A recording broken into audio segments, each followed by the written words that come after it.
A very warm welcome to all of you. सभी का welcome है वाईईटी की एडिटोरियल क्लास में। इस क्लास को मैं हर रोज लाता हूँ इस तरह से डिजाइन करके एक खास अंदाज में अप्रोच के साथ कि आपकी एसएससी, बैंक्स और यूपीएससी तीनों का प्रिपरेशन आप मेरे साथ कर सकते हो आधे घंटे में। मैं ग्रामर, वोकैबुलरी, कॉम्प्रिहेंशन तीनों को एक साथ लेकर के चलता हूँ, आप मेरे साथ देखेंगे।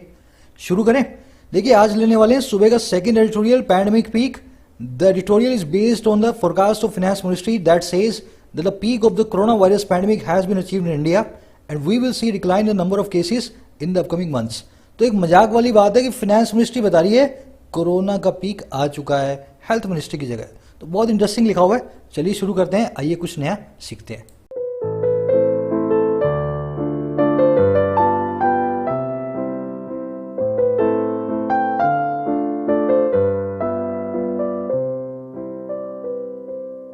कह रहे पैंडेमिक पीक। अब ये पीक क्या होता है जानते हो आप अच्छे से, बहुत सिंपल सा वर्ड है। टॉप, चोटी को बोलते हैं पीक। अब ये सिंपल वर्ड के कॉम्प्लिकेटेड वाले सिनोनिम्स देखते हैं, जेनिथ, पिनाकल और समिट। बहुत बार अभी इनको देखते हुए ना, जेनिथ, पिनाकल और समिट। और लिख देता हूँ एक, अभी याद आया तो मुझे लिख भी देता हूँ। ये सब मेरे हैंडमेड नोट्स हैं। आप बोलते हो सर कौन सी डिक्शनरी है? ये डिक्शनरी मेरा सालों का एक्सपीरियंस है और मेहनत है। मेरे को याद हो गए कुछ वर्ड्स जिनको मैं लिख देता हूँ आपके सामने। तो जेनिथ, पिनाकल, समिट और एपेक्स चारों का मतलब होता है पीक। अब इसके सिनोनिम, एंटोनिम कौन से हैं? बॉटम है, सिंपल सा एंटोनिम है।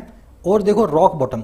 रॉक बॉटम और बॉटम में कोई ज़्यादा फर्क नहीं है। रॉक बॉटम होता है एकदम तला किसी चीज़ का नीचे का, और नैडिर है ना, तीनों का मतलब होता है एकदम पताल। तो कह रहा है पैंडेमिक का पीक आ गया है। पैंडेमिक जो है सबसे हाईएस्ट फॉर्म में आ गई है। यहाँ से शायद पैंडेमिक अब नीचे गिरने लगेगी। अब कह रहा है आगे, ऑन फाइनेंस मिनिस्ट्री रिपोर्ट। कह रहे हम बात कर रहे हैं हमारे वित्त मंत्रालय की, फाइनेंस मिनिस्ट्री की रिपोर्ट के ऊपर, है ना।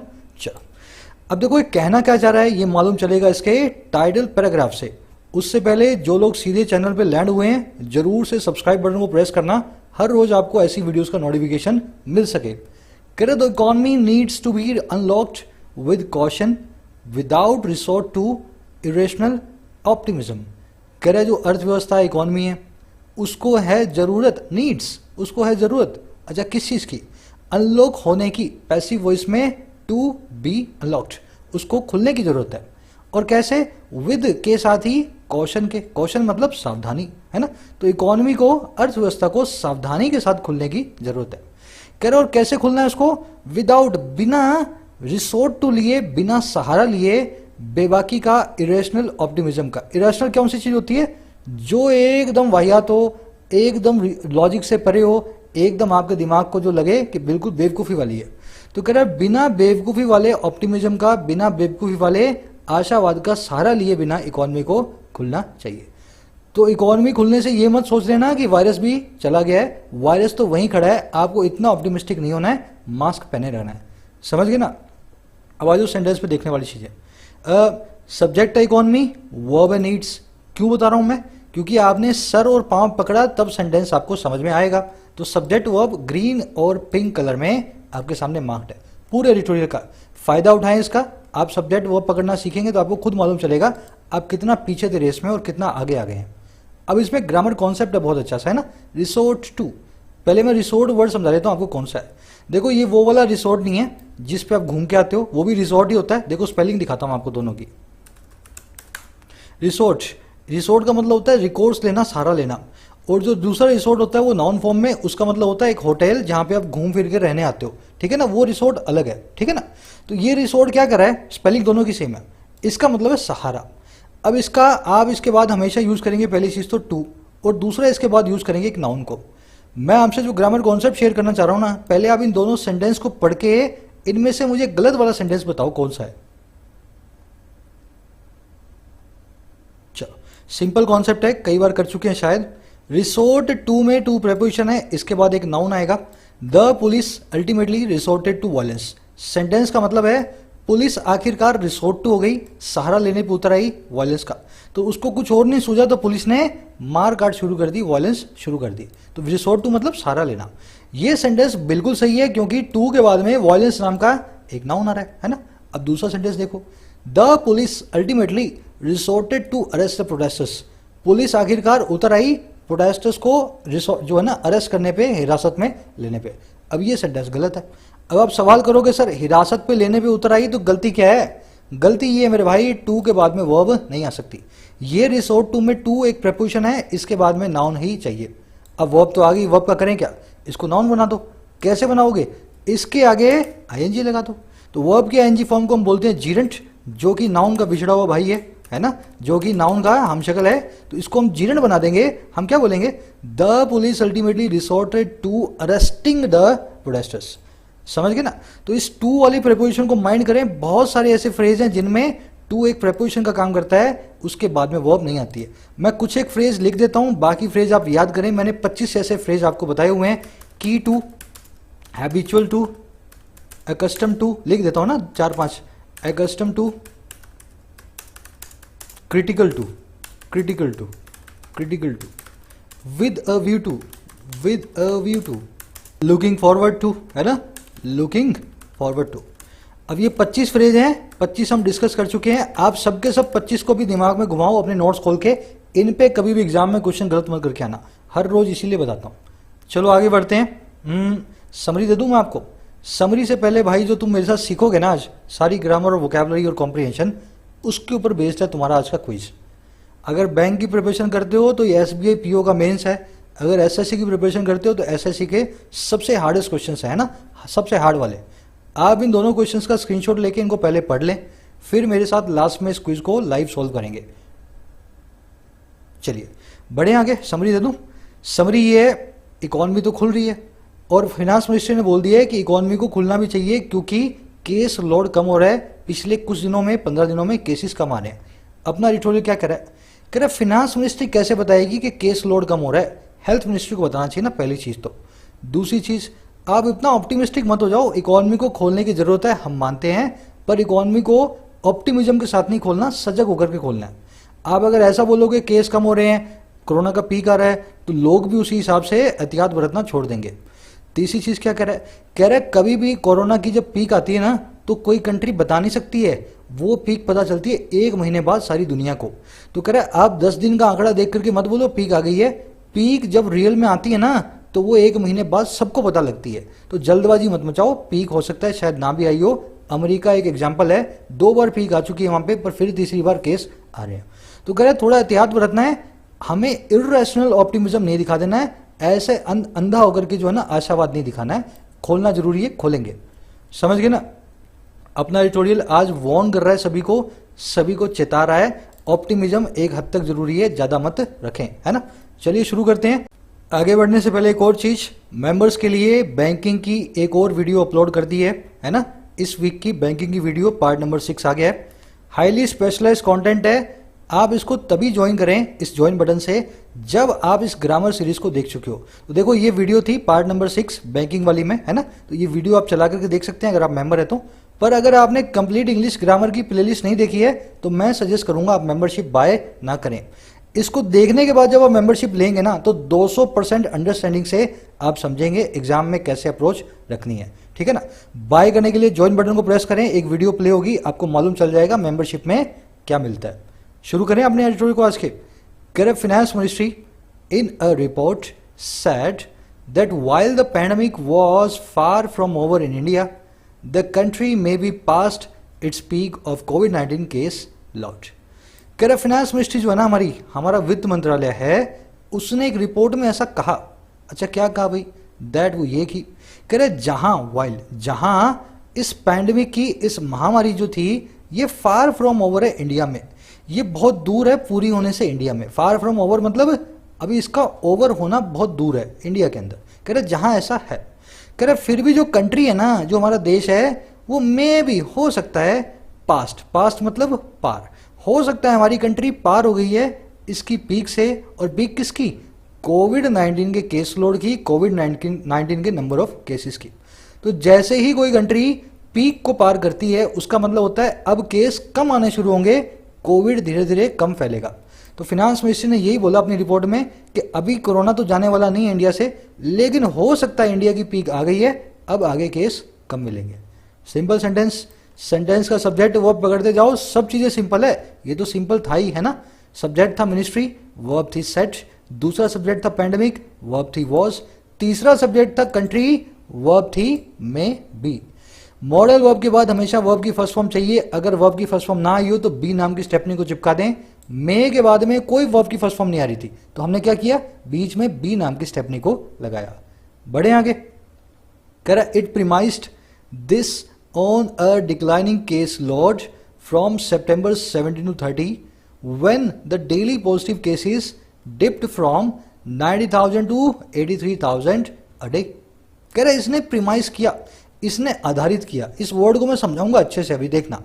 कह रहे इसने प्रीमाइज किया, इसने आधारित किया इस पूरी बात को, इसका बेस बनाया इसने कम होते हुए केस लोड पे, कम होते हुए नंबर ऑफ केसेस पे। और कहां से कहां तक, सितंबर 17 से सितंबर 30 तक। अच्छा इस वक्त हुआ क्या था, कह रहे जब कोविड के डेली पॉजिटिव केस जो डिप कर गए, गोता खा गए 90,000 से 83,000 पे एक दिन के अंदर। तो खाली 90,000 से 83,000 आने पे ही सरकार को लग रहा है कि कोरोना वायरस अब धीरे धीरे खत्म हो रहा है ना, कम हो रहा है। तो इसने इस बात के ऊपर प्रीमाइज किया, आधार बनाया इस बात को। अब देखो सेंटेंस पे देखने वाली दो चीजें। पहले तो इस इट को पहचानो, ये किसके लिए लगा है, कंट्री के लिए लगा है, मिनिस्ट्री के लिए लगा है, महामारी के लिए लगा है। भाई अगर ये बात कही है तो महामारी ने तो कही नहीं ना, देश ने कही है, ये कही है फाइनेंस मिनिस्ट्री ने। तो प्रोनाउन को पहचानना सीखे, किसके लिए लगा है, ये इट लगा है फाइनेंस मिनिस्ट्री के लिए, इसने प्रीमाइज किया। अब आ जाओ इस प्रीमाइज नाम की वर्ब पे, समझना इसको ध्यान से, ग्रामर कॉन्सेप्ट भी इसमें आज का। प्रीमाइज का मतलब होता है आधार बनाना, अज्यूम करना, किसी चीज को अपना बेस बना के कोई बात करना, ठीक है ना। आप कोई कैलकुलेशन कर दो, आप कोई प्रोजेक्शन कर दो, आप कोई फोरकास्ट कर दो, तो मैं बोल दूंगा योर फोरकास्ट, या यू पूछूं आपसे सवाल पूछूं, on what basis your forecast is premised. किस बेस पे तुम्हारी जो फोरकास्ट है, तुम्हारी जो भविष्यवाणी है वो प्रीमाइज्ड है। आप मुझे कुछ कह रहे हो यार इंडिया जीतेगी आज, तो मैं आपसे पूछ रहा हूं किस प्रीमाइज पे बोल रहे हो भाई, किस तुम जो है बेस पे तुम बोल रहे हो। समझ गए इस वर्ब को। अब इस वर्ब से कंफ्यूजिंग चीज क्या निकलती है, प्रीमाइसिस नाम का वर्ड। आप 5 सेकंड ठंडे दिमाग से मुझे सोच के बताना, प्रीमाइज के आगे मैंने जैसे ही एस लगाया, अब ये नया वर्ड क्या कहलाता है। प्रीमाइसिस कोई वर्ब नहीं है, प्रीमाइसिस एक नाउन है, इसका मतलब होता है बाउंड्री। बाउंड्री, आपके घर की बाउंड्री जो है वो आपके घर का प्रीमाइसिस है, आपके स्कूल की बाउंड्री जो है वो आपके स्कूल का प्रीमाइसिस है। समझ गए ना, प्रीमाइसिस एक नाउन है, इसका मतलब होता है बाउंड्री। तो जब जब बाउंड्री के लिए प्रीमाइस वर्ड को यूज करोगे पीछे एस लगाना लाजमी है। अगर बिना एस के यूज किया तो सेंटेंस गलत हो जाएगा। समझ गए ना, कैसे यूज करूंगा। अब ऐसा बोलेंगे, no outsider can enter our school premises. हमारे स्कूल प्रीमाइसिस को कोई भी आउटसाइडर एंटर नहीं कर सकता। अब प्रीमाइसिस का मतलब है बाउंड्री, तो इस एस को अगर मैं निकाल दूं ना, इस सेंटेंस के अंदर अर्थ का अनर्थ हो जाएगा। समझना इसको। तो प्रीमाइसिस बाउंड्री, प्रीमाइस एक वर्ब है, ठीक है ना। अब ये हमेशा प्लूरल वर्ब ही लेता है, प्रीमाइसिस जो है हमेशा अपनी जो है प्लूरल वर्ब लेता है। चलो आगे बढ़ते हैं। ग्रामर क्विज में ये वाला कॉन्सेप्ट यूज होगा आपका, डिप करना मतलब गोता खाना। कर this along with an increase in testing had led to a failing test positivity or the number of tests needed to find a positive case, and so was a sign that India ought to be further freeing up its economy। कह रहे ये जो चीज़ है ना ऊपर वाली, ये जो 90,000 से 83,000 पे केस आए, दिस ये जो वाली चीज़ है, और किसके साथ, along with किसके साथ, एक इंक्रीज के साथ, बढ़त के साथ। अच्छा किस में, टेस्टिंग के। तो कह रहे ऊपर वाली चीज़ और टेस्टिंग में जो बढ़त है, कह रहे ये लीड कर गए हमें इस फॉलिंग कम होती हुई टेस्ट पॉजिटिविटी पे, है ना, कम होती हुई टेस्ट के पॉजिटिव आने की रेट पे। और इस रेट के बारे में इसने बताया ब्रैकेट के अंदर, कह रहे ये नंबर ऑफ टेस्ट जो जरूरी होते हैं फाइंड करने के लिए एक पॉजिटिव केस को, ठीक है ना। तो कह रहे ये हमें लीड कर गए यहाँ पे। कह रहे और यही था एक निशान, साइन किस चीज का, दैट वो ये कि इंडिया को ought to, इंडिया को चाहिए ही करना, और क्या करना चाहिए, फर्दर और आगे फ्री अप करना अपनी इकोनॉमी को, अपनी अर्थव्यवस्था को। तो हमारे केस कम हुए, साथ में हमारी जो है टेस्ट पॉजिटिव रेट कम हो गई, टेस्ट हमने बढ़ा दिए। तो इससे हमें एक साइन मिला कि इंडिया को अपनी अर्थव्यवस्था, इकोनॉमी को फ्री अप करना चाहिए, खोल देना चाहिए। समझ गए। सब्जेक्ट वर्ब पकड़ रहे हो तो जिंदगी आसान है, कुछ भी मुश्किल नहीं है इसमें। सो की वर्ब है वॉज, इंडिया की वर्ब है ought to, है ना, दिस की वर्ब है हैड, दैट। ये सो कई डिक्शनरीज में आपको नहीं मिलेगा, एक प्रोनाउन भी होता है, कई डिक्शनरीज में प्रोनाउन नहीं बताते हैं, वैसे सो एक प्रोनाउन का काम भी करता है। अच्छा चलो अब इसमें देखने वाली चीज़ पे आते हैं। हाँ, आप मुझे काम करके बताना दोनों सेंटेंसेस में किस में एरर है, किस में नहीं है। पहले आप फाइंड आउट करेंगे, फिर मैं बताऊंगा, ताकि आप अच्छे सीख सकें। चलो, she along with her sister are dieting, वो और उसकी बहन डाइटिंग कर रहे हैं, है ना, भूखी बैठी है सुबह से, दो वो और उसकी बहन डाइटिंग कर रही है। बात बिल्कुल सही है, पर इंग्लिश में गलत है। क्यों? अलोंग विद जो है ना, अलोंग विद, ये एक प्रेपोजिशन होती है। मतलब क्या है इसका? इसका मतलब ये है, इसके बाद जो आ रहा है वो सेंटेंस के सब्जेक्ट का पार्ट नहीं है। तो शी अलोंग विद लिखा है ना, तो इसके बाद जो हर सिस्टर आ रही है, she is not technically part of the subject, तो यहाँ पे हर सिस्टर अलोंग विद का ऑब्जेक्ट है। अब मेरे को ये बता दो, अगर हर सिस्टर तुम्हारा सब्जेक्ट नहीं है तो सब्जेक्ट बचा कौन? तो सब्जेक्ट बची शी। अगर शी तुम्हारा सब्जेक्ट बची तो वो अब क्या नहीं चाहिए? शी के हिसाब से सिंगुलर आनी चाहिए। तो यहाँ क्या लगाऊं? इस। तो she along with her sister is dieting. Cool concept है, समझोगे तो प्यार से समझ में आ जाएगा। अब देखो यहाँ पे कईयों कंफ्यूजन होती है, दूसरा वाला देखना, both the sisters along with their brother is dieting. दोनों बहनें अपने भाई के साथ डाइट कर रही हैं। अब देखो आप बोलोगे सर अलोंग विद आया है, आपने तो बताया था, जस्ट ए मिनट, आपने तो बताया था अलोंग विद के बाद वाला सब्जेक्ट का पार्ट नहीं होता, तो अलोंग विद के बाद हमेशा सिंगुलर वर्ब आती है। अब ये बात वो लोग बोलते हैं जो रूल को समझते नहीं है, रट्टे मारने में माहिर होते हैं। मैंने क्या बोला? अलोंग विद के बाद जो आ रहा है ना, वो सब्जेक्ट का पार्ट नहीं है। मैंने ये नहीं बोला इसके बाद हमेशा सिंगुलर वर्ब आएगी। सिंगुलर आएगी तो आगे सिंगुलर सब्जेक्ट होगा, प्लूरल आएगी तो आगे प्लूरल सब्जेक्ट होगा। अब यहाँ पे दोनों बहनें हैं सब्जेक्ट तुम्हारा, यहाँ पे वो अकेली थी। अब दोनों बहनें हैं तो मेरे भाई यहाँ पे इज नहीं, आर ही ठीक है। Both the sisters along with their brother are dieting. समझ गए? अब इसमें एक कूल टिप और जोड़ लो, जो काम तुम अलोंग विद के साथ कर रहे हो वही सारा काम तुम्हें इन सब के साथ भी करना है।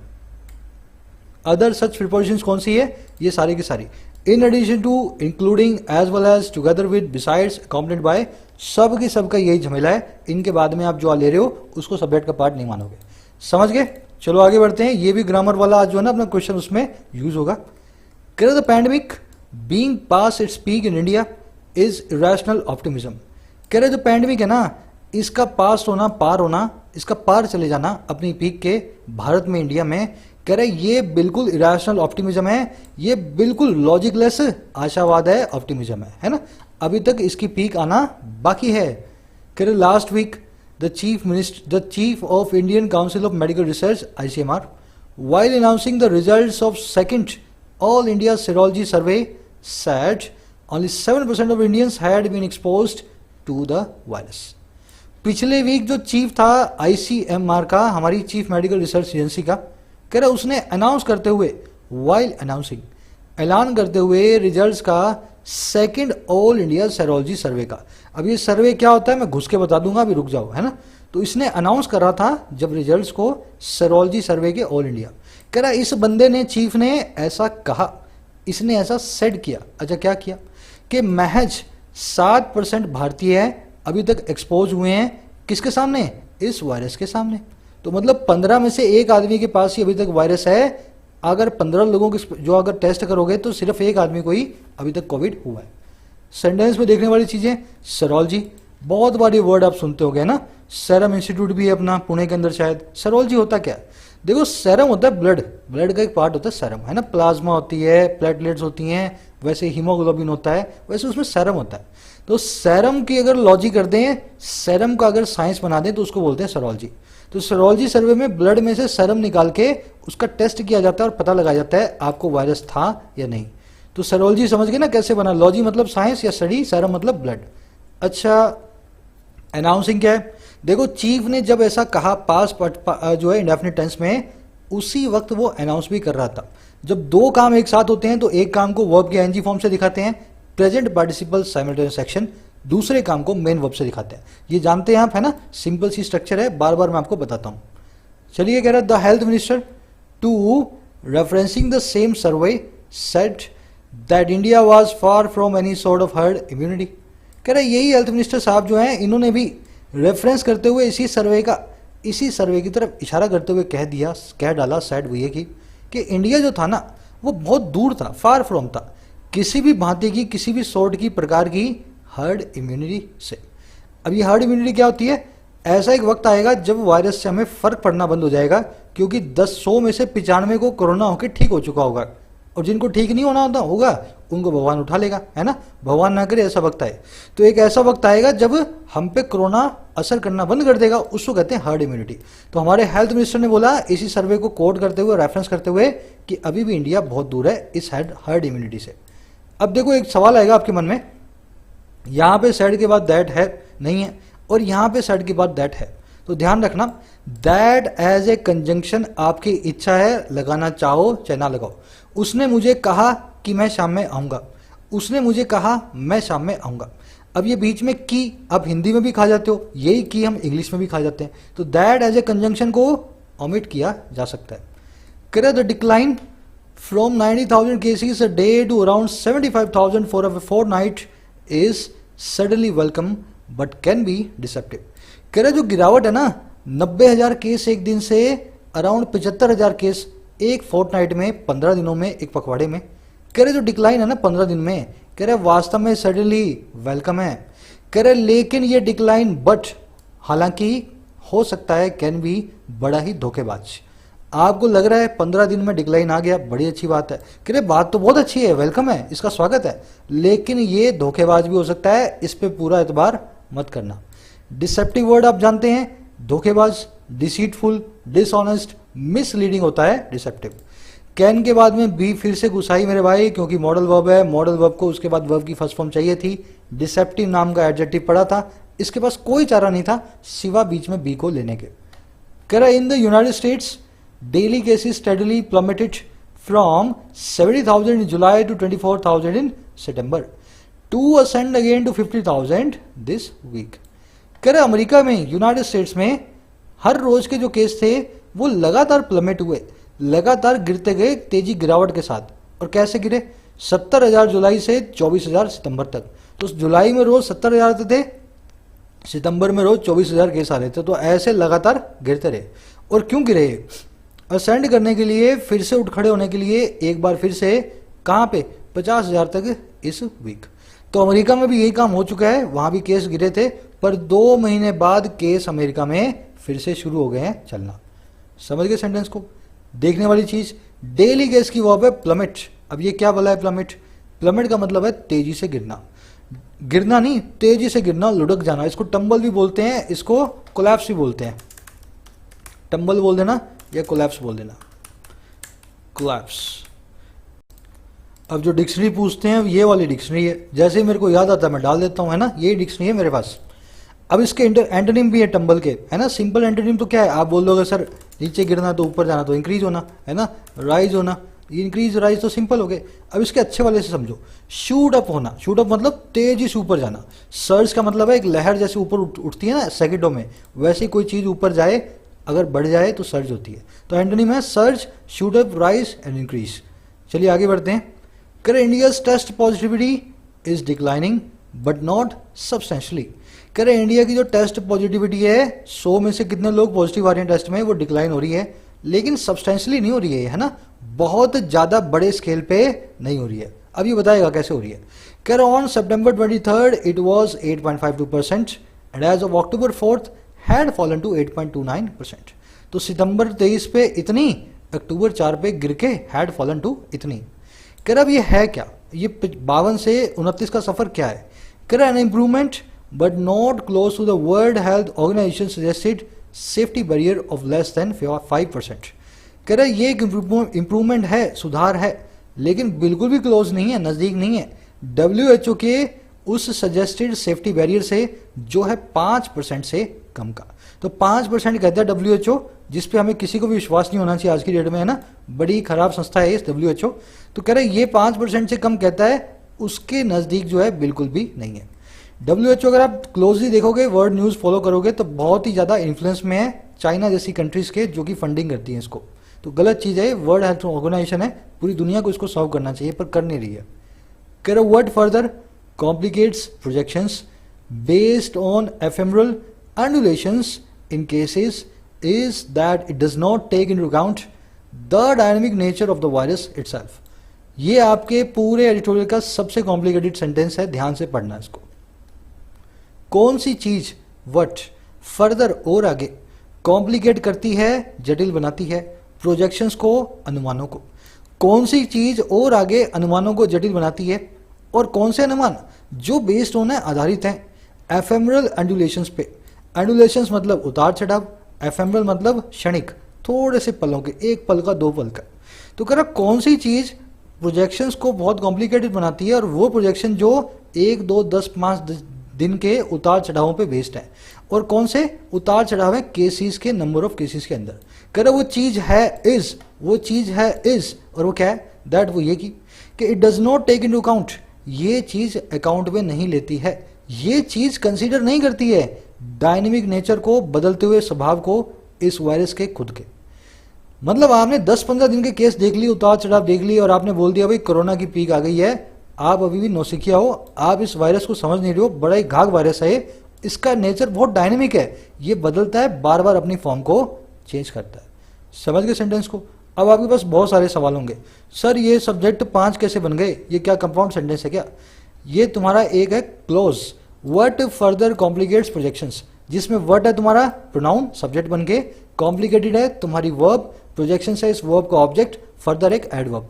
ये पूरा का पूरा नाउन, जो नाउन फ्रेज है ना, ये पूरा का पूरा जो क्लोज है, इनफैक्ट क्लोज, इसकी वर्ब है इज, तो इसको बोलते हैं, क्या बोलते हैं? Noun close. जब एक पूरा क्लोज सब्जेक्ट वर्ब के साथ कहीं आपका खुद ही सब्जेक्ट बनने का काम कर दे या ऑब्जेक्ट बनने का काम कर दे, उसको हम बोलते हैं नाउन क्लोज। एंडुलेशन मतलब उतार चढ़ाव, फ्लक्चुएशंस। एफेमरल हर वो चीज होती है जो क्षणिक हो, 4-5 पलों के लिए हो, थोड़े से वक्त के लिए हो, टेम्परेरी हो, शॉर्ट लिव्ड हो, मोमेंट्री हो, ट्रांजिटरी हो। समझ गए ना? जो परमानेंट ना हो दैट इज एफेमरल। अच्छा अब आ जाओ टेक इनटू अकाउंट पे। देखो टेक इनटू अकाउंट का मतलब होता है कंसीडर करना, किसी चीज को कंसीडर करना। If you take into account something, आप उस चीज को अच्छे से तवज्जो दे रहे हैं, कंसीडर कर रहे हैं।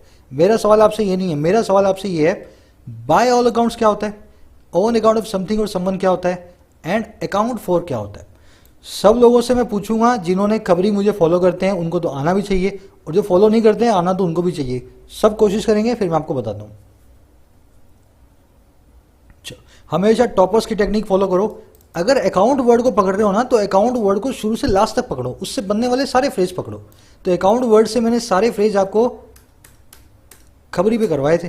अब वो खबरी वाला मैंने पार्ट निकाल लिया है, इसको बड़ा कर देता हूं। अकाउंट का मतलब देखो, पहला फ्रेज था बाय ऑल अकाउंट्स, हमने यहां देखा ना बाय ऑल अकाउंट्स। इसका मतलब क्या होता है? सबके हिसाब से। अकाउंट मतलब हिसाब, बाय ऑल अकाउंट मतलब सबके हिसाब से। The world economy is in a fairly bad shape by all accounts. सबके हिसाब से देखा जाए तो वर्ल्ड इकोनॉमी एक बहुत ही खराब बैड शेप के अंदर है। मतलब ऐसा नहीं है कोई कंट्री कह रही है हमारी तो बहुत अच्छी है, बाय ऑल अकाउंट्स मतलब सारी दुनिया रो रही है वर्ल्ड इकोनॉमी खराब शेप में है, बाय ऑल अकाउंट्स। दूसरा क्या है? ऑन अकाउंट ऑफ समथिंग या समवन। इसका मतलब क्या होता है? Because of, we delayed our departure on account of bad weather. हमने अपनी रवानगी को डिले किया कारण से, बिकॉज ऑफ बैड वेदर के। तो on account of bad weather मतलब समझ गए ना, ऑन अकाउंट ऑफ का मतलब होता है बिकॉज ऑफ। अच्छा तीसरा फ्रेज कौन सा है? अकाउंट फॉर करना। अकाउंट फॉर का मतलब होता है हिसाब देना। हिसाब देने के लिए क्या बोलोगे? He has to account for his foolishness. उसको अपनी बेवकूफियों का हिसाब देना पड़ेगा। Exports account for 72% of overall business. हमारे निर्यात हिसाब देते हैं 72% टोटल बिजनेस का। समझ गए ना? तो ऐसे ये चारों फ्रेजेस को अकाउंट से बनने वाले आप नोट डाउन करें। खबरी भी करते हैं तो अच्छा है, नहीं करते हैं तो यहां भी करवा देता हूं। खबरी भी फॉलो करो, अच्छे से समझ में आ जाएगी सब चीजें आपको, है ना? चलो, कर the early optimism that it's spread may be contained by changes in weather, behavioural modifications and imposing a sudden stringent lockdown has been belied. करे जो शुरुआती ऑप्टिमिज्म था, ऐसा ही बेवकूफ़ी भरा ऑप्टिमिज्म हमने पहले भी किया था 6 महीने पहले। अच्छा क्या था? कि इसका जो फैलाव है ना इस वायरस का, उसको कंटेन किया जा सकता है। और कैसे? वेदर में चेंज आने से। कुछ लोग बोलते थे ना गर्मी आएगी तो वायरस चला जाएगा, तो वेदर में चेंज आने से इसका स्प्रेड रुक सकता है, या फिर बिहेवियर मॉडिफिकेशन से रुक सकता है। हम हमेशा मास्क पहन ले तो वायरस आगे नहीं बढ़ेगा।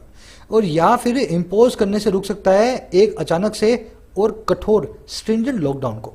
कह रहे ये जो ऑप्टिमिज्म था ना, वो भी झुठलाया जा चुका है, बिलाइड हो गया है, मतलब डिसअप्रूव हो चुका है। तो ना तो ये लॉकडाउन से रुकता है, ना ये गर्मी से रुकता है, ना ये मास्क पहनने से रुकता है। ये तो तभी रुकेगा जब इसको रुकना है। समझ गए ना? बिलाए वर्ब को नोट करना, बी मतलब होना, लाए मतलब झूठा। जब आप बिलाए होते हो तो आप झुठला दिए जाते हो, आप डिसअप्रूव हो जाते हो, आपको गलत प्रूव कर देते हैं। बढ़े आगे। If a complete shutdown could not stop it It is hard to fathom how allowing public transport and religious congregations, permitting schools and educational institutions to restart, opening up malls in a season that is particularly conducive to viruses will not catalyze the movement to a new peak. अच्छा sentence है, ध्यान से देखो। कह रहे अगर एक shutdown इसको स्टॉप नहीं कर सका, अगर एक पूरा का पूरा लॉकडाउन इसको बंद नहीं कर सका, रोक नहीं सका, तो कह रहे ये बड़ा ही मुश्किल है, ये बड़ा ही हार्ड है इस चीज़ को फैदम करना, समझना। फैदम करना मतलब समझना। अच्छा भाई किस चीज़ को? ये पूरा जो समझाऊंगा ना इस चीज़ को। अब ये चीज़ क्या है देखो, कैसे अलाउ करना पब्लिक के ट्रांसपोर्ट को और धार्मिक कॉन्ग्रीगेशंस को, धार्मिक जमावड़ों को खोलना, परमिट करना स्कूल्स को और एजुकेशन इंस्टीट्यूट्स को स्टार्ट होना, है ना, इनको परमिट करना कि रीस्टार्ट हो जाए, और ओपन अप कर देना मॉल्स को एक ऐसे मौसम में जो कि खास करके बड़ा ही फेवरेबल है वायरसेस के लिए, सर्दी और जुकाम के लिए, जो बरसात का मौसम। कह रहे ये बड़ा ही मुश्किल है समझना कैसे ये सब जो सब की सब चीज़ें हैं नहीं कैटलाइज करेंगी, नहीं भड़काएंगी एक मूवमेंट को, एक जो स्पीड को नई पीक की तरफ, नए चोटी की तरफ। तो कह रहा लॉकडाउन नहीं रोक सके तो अब आप ऐसे मौसम में सब चीज़ें खोल रहे हो, तो ये बड़ा मुश्किल है समझना कि ये कैसे सब की सब चीज़ें एक नई पीक हिट नहीं करेंगी। कहने का मतलब क्या, खोला तो ठीक है, वो तो अच्छी चीज़ है, खोलना पड़ेगा, लेकिन ये मत बोलो कि पीक चली गई, पीक तो अभी आनी बाकी है, स्कूल खुलने दो। कहने का मतलब ये। फैदम करना मतलब समझना, फैदम मतलब अंडरस्टैंड करना, कॉम्प्रीहेंड करना, ग्रास्प करना। एक फैदमोमीटर नाम का शायद एक इक्विपमेंट होता है जो कि सागर की गहराई को नापने में काम आता है। देख लेना उसकी स्पेलिंग क्या होती है, फैदमोमीटर, मोमीटर, ऐसा ही कुछ होता है ना, स्पेलिंग देख लेना। तो उसका मतलब ये होता है सागर की गहराई को कैसे समझा जाए, फैदमोमीटर से समझते हैं। आगे बढ़े। कंड्यूसिव के बाद टू आएगा, हमेशा फिक्स प्रपोजिशन है। फेवरेबल हो, हेल्पफुल हो, उसी को बोलते हैं कंड्यूसिव। कैटलाइज करना मतलब भड़काना, प्रोवोक करना, इंसाइट करना, इंस्टिगेट करना, स्पर करना, ट्रिगर करना, सबका मतलब होता है किसी को उंगली लगाना, भड़काना। कह रहे the so called peak is a statistical artefact closely connected to the number of test a country administers. कह रहा है जो ये कहा जाने वाला पीक है ना, जिसको सारी दुनिया चिल्लाती है कि पीक आ गया, पीक आ गया, कह रहे सो कॉल्ड जो पीक है ना, ये एक आंकड़ों का मायाजाल है, स्टैटिस्टिकल आर्टिफैक्ट है, मानव की बनाई हुई चीज है ये, है ना, कोई ऐसी चीज नहीं है जो आप समझ लो नेचुरल है। कह रहे जो कि बड़े क्लोजली कनेक्टेड है, कितने केस, नंबर ऑफ टेस्ट एक कंट्री करवाती है। तो हो सकता है आप टेस्ट करवाना बंद कर दो आज, हो सकता है बंद करते ही आप बोल दो कल की पीक आ गया। तो कह रहे नेचुरल फिनोमेना नहीं है, ये मैन मेड आर्टिफैक्ट है, मायावी ये माया है, और ये टेस्ट से बहुत ज़्यादा कनेक्टेड है। समझ गए ना, आर्टिफैक्ट देख लेना, हर वो चीज़ जो इंसान बनाए दैट इज कॉल्ड आर्टिफैक्ट। कह रहा if testing were to decline, more cases would be undetected and conversely an increase in test could push this hypothetical point even further. आप मुझे सब बताएंगे इसमें कौन सा हमने कंडीशनल लगाया। पहले मैं सेंटेंस समझाता हूँ, कंडीशनल ढूंढना कौन सा लगा हुआ है। कह रहे अगर टेस्टिंग को कम डिक्लाइन करवा दिया जाए, अगर टेस्टिंग को कम करवा दिया जाए, ज़्यादा केस अनडिटेक्टेड होंगे, ज़्यादा केस जो है बिना डिटेक्ट हुए आएंगे, और इससे बिल्कुल उल्टा एक इंक्रीज जो है ना टेस्ट के अंदर, वो पुश कर सकता है इस हाइपोथेटिकल पॉइंट को, इस काल्पनिक पॉइंट को और ज़्यादा और आगे। तो आप टेस्ट बंद कर दो, आज ही पीक आ गया, टेस्ट बढ़ा दो तो 2 साल बाद पीक आएगा, है ना। तो ये हाइपोथेटिकल है, बिल्कुल आपके दिमाग की उपज है पीक नाम की चीज़। अब देखो इसके अंदर लगा हुआ था, मैंने आपको बोला टेस्ट को डिक्लाइन करवा दिया जाए, यहाँ लगा हुआ है वर, वर होता है पास का, इसीलिए कंडीशनल पढ़ना जरूरी है। ये है सेकंड कंडीशनल। वर मतलब V2 लगी हो इफ वाले के साथ में, इसका मतलब क्या होता है, अगर ये हो जाए तो ये हो जाए, अगर टेस्टिंग को कम करवा दें तो अभी केस जो हैं बहुत सारे अनडिटेक्टेड रह जाएं। तो कंडीशनल की वीडियो आ चुकी है, चैनल पे रखिए, जाके देख लेना, सेकंड कंडीशनल था। कर therefore it is only after sufficient time has elapsed and in retrospect that a country's peak can be inferred। कह रहे इसलिए महज तभी जब बहुत सारा वक्त निकल जाए रेट्रोस्पेक्ट के अंदर, पीछे भूतकाल में देख करके, कि किस चीज़ को, कि एक कंट्री की पीक को इन्फर किया जा सकता है, उसको डिड्यूस किया जा सकता है, उसका अनुमान लगाया जा सकता है। तो हमेशा पीक तब पता लगती है जब पीक आने के बाद कई महीने बीत जाते हैं, उन महीनों से पता लगता है कि वो पीक थी, ना कि पीक वाले आंकड़े को देख के आपको कभी पता लगेगा। तो कह रहे वही बात है, हमेशा टाइम जो है इलैप्स हो जाना चाहिए, निकल जाना चाहिए, और भूतकाल में रेट्रोस्पेक्ट में देख के हमें पता लगे कि कंट्री की पीक उस डेट को आई थी। रेट्रोस्पेक्ट आप वर्ड जानते हैं, स्पेक्ट मतलब देखना, रेट्रो मतलब past. If you look into retro, if you expect into retro, you look into past, आप भूतकाल में देख रहे हैं। बढ़े आगे, करे India has been opening up the economy and this increases the average person's exposure to virus. करे इंडिया खोलती आ रही है, ओपन अप कर रही है, प्रेजेंट परफेक्ट कंटिन्यूअस टेंस लगा के ओपनिंग अप कर रही है इंडिया अपनी अर्थव्यवस्था को, और ये इंक्रीज कर देता है आम आदमी के एक एक्सपोजर को वायरस के प्रति। तो जितना ज़्यादा ओपन अप हो रहा है, इकोनॉमी ओपन अप हो रही है, उतना ज़्यादा हम वायरस के लिए प्रोन है, एक्सपोज्ड है, वल्नरेबल है। एक्सपोज वर्ड कई बार समझा चुका हूँ। When you are expose to something, उस चीज़ पे, वो चीज़ आप पे असर करेगी। जब आप किसी चीज़ के लिए एक्सपोज है ना, तो वो चीज़ को आप बुलावा दे रहे हैं कि आओ मुझ पे असर करो। तो अब आम आदमी जो है बुलावा दे रहा है वायरस को, क्योंकि इकोनॉमी खुलती जा रही है। करे countries with much fewer cases have been far more cautious with opening. करे जो कंट्री है ना जिनमें बहुत कम केसेस हैं, इंडिया के मुकाबले बहुत कम केसेस वाली जो कंट्रियां हैं, वो रही हैं बहुत ज़्यादा फार मोर कॉशियस। और किसके साथ? अपनी ओपनिंग के साथ। तो इंडिया में तो बहुत फास्ट खुल रहा है, लेकिन जहाँ पे केस कम है ना, वो बड़े धीमे धीमे खोल रहे हैं, है ना। करे lockdown had shown the disruption economy and it is understandable if finance ministry seek a justification for opening up. अब ये सेंटेंस बहुत अच्छे हैं लास्ट वाले, इनमें ह्यूमर है, ध्यान से आपको समझ में आएगा, देखना। करे लॉकडाउन है ना, शो कर चुका है, हमें दिखा चुका है। अच्छा, किस चीज़ को? डिसरप्शन को, बहुत सारी डिस्टर्बेंस को हमारी इकोनॉमी में, अर्थव्यवस्था में। कह रहे लॉकडाउन हमारी अर्थव्यवस्था में बहुत सारी डिसरप्शन को, डिस्टर्बेंस को दिखा चुका है। कह रहे और ये बिल्कुल अंडरस्टैंडेबल है, समझने लायक बात है। अगर हमारे फाइनेंस मिनिस्ट्री के अधिकारी जो हैं वो सीख करें, पाने की कोशिश करें एक जस्टिफिकेशन को इकोनॉमी को खोलने का। अगर फाइनेंस मिनिस्ट्री के लोग बोल रहे हैं खोल दो, तो गलत नहीं बोल रहे हैं वो, क्योंकि वो बहुत ही डेस्परेट हैं देखते हुए इकोनॉमी की हालत को। कह रहे लेकिन, अब आगे बताएगा, बट लेकिन just as it would be surprising for epidemiologists to forecast GDP growth, officials ought not to be prognosticating outside their ken merely to revive economic sentiment when several alternatives based on fact and reason exist. कह रहे लेकिन just as, जैसे ही या बिल्कुल उसी तरह से, ये बहुत ही सरप्राइजिंग होगा, बहुत ही हैरान करने वाला होगा किसी महामारी के वैज्ञानिक को फोरकास्ट करना जीडीपी की ग्रोथ।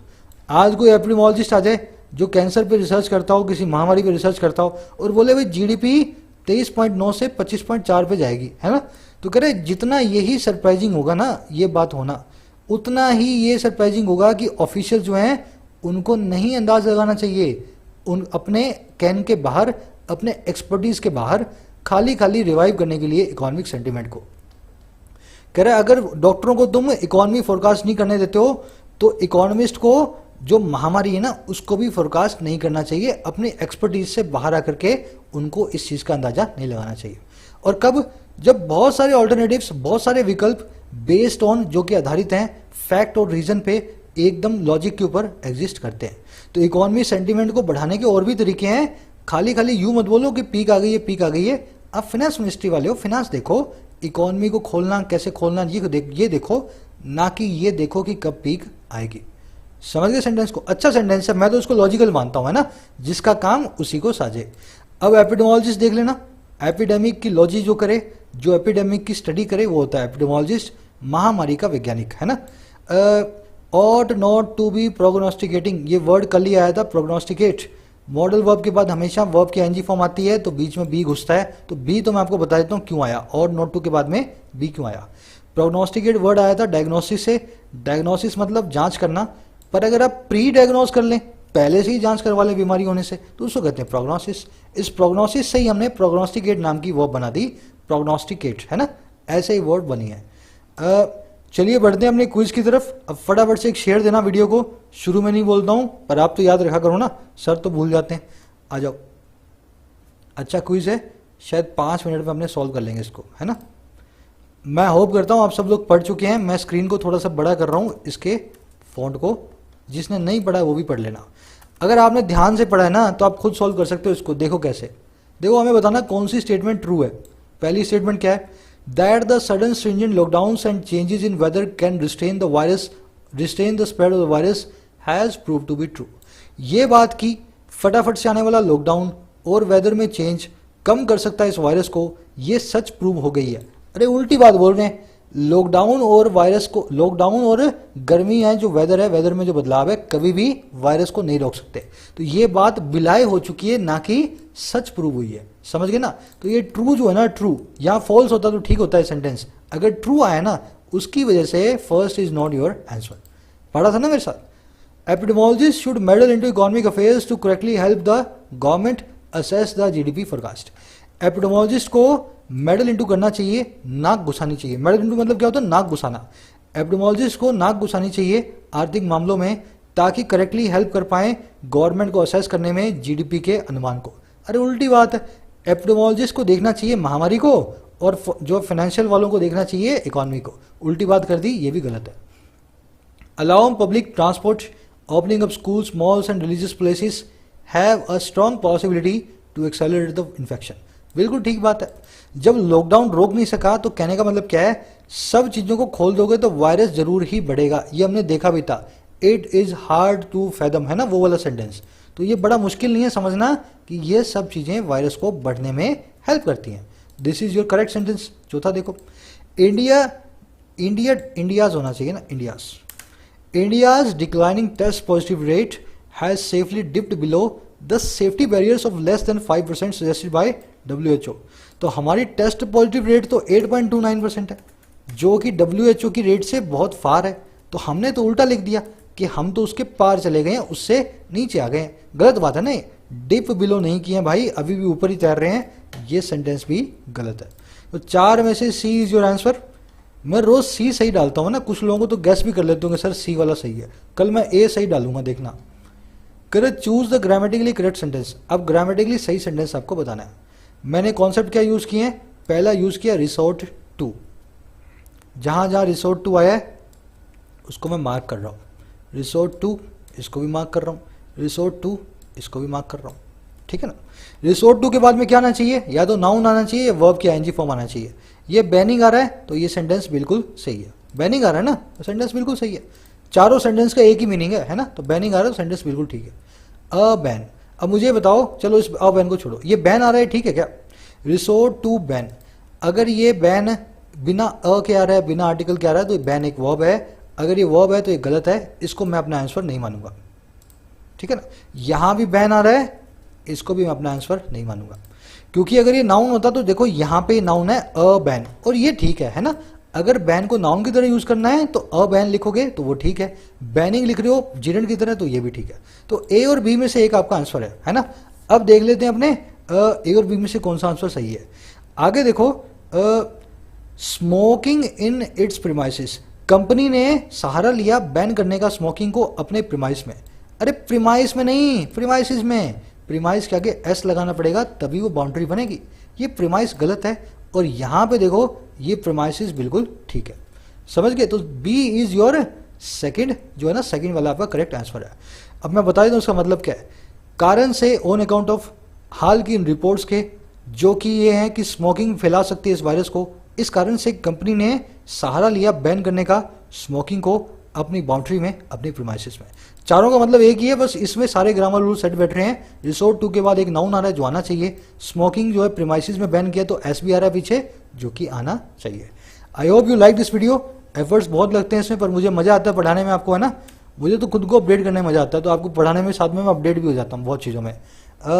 अच्छा लगाओ तो लाइक करके और एक शेयर देके मुझे बताना। यही सबसे अच्छा तरीका है, आप मुझे बता सकते हो आपको कितना अच्छा लगा। साथ में कमेंट सेक्शन में अपना स्कोर बताया करो, इन दोनों में से कौन सा क्वेश्चन आपका सही हुआ था। फिर मुलाकात लूंगा कल। Signing out.